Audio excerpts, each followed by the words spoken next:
પરિક્રમા પૂર્ણ થઈ છે। પરિક્રમાનો મુખ્ય હેતુ માં નર્મદાને સ્વચ્છ રાખવાનો છે।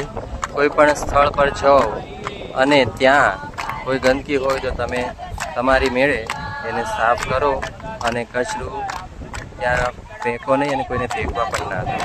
નર્મદે